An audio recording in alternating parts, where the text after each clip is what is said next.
So let's talk a bit about maintenance.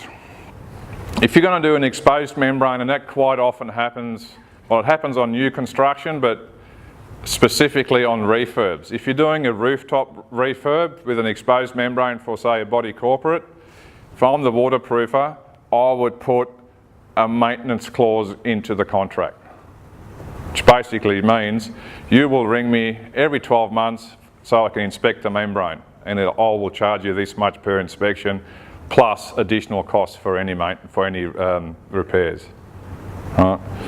Because they will not ring you, and damage is caused, and eventually it'll end up with you because the membrane's failed, even though they may well have caused the damage. So I recommend you put a maintenance clause into your contract.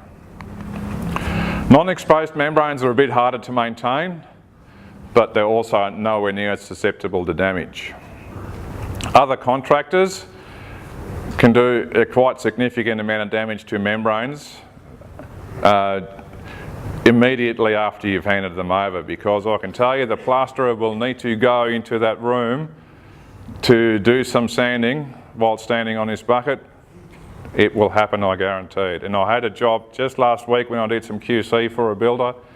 I was speaking to the waterproofer, and he said he was waterproofing some decks.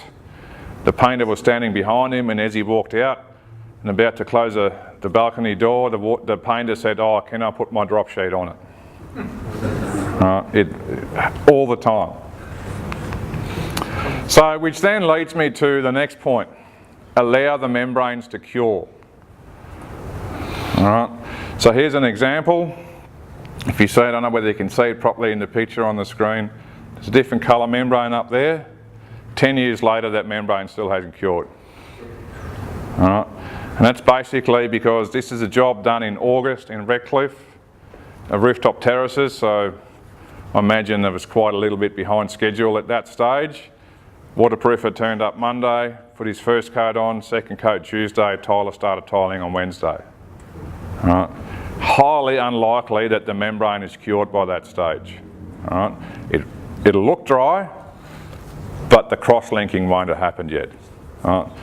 There's new polymers on the market that are much, much faster, but I can tell you, externally you've got wind and air, so membranes go a little bit quicker, but internally this time of year, it's not unusual for a membrane to take 7 days before it's cured.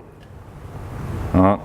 So you can accelerate that with heaters, all right, but I recommend you put the heater in the day before so you warm up the substrate as well. Okay, and the whole thing will happen in normal curing time. How come they don't need to worry about having a block? Yeah. Funny, I've heard that question on every single one. Every single one. You're absolutely right. Right? Yeah, absolutely right. There's no way in the world you can membrane it, put a fan on there, and in not even 24 hours later put a screed on it. Yeah, well, probably Keithy. Yeah, actually good point. Or you can use a sheet membrane, then you can do it. So like I said, successful waterproofing relies on design, specification, substrate, membrane applications, adherence to standards, maintenance, and a lot of common sense.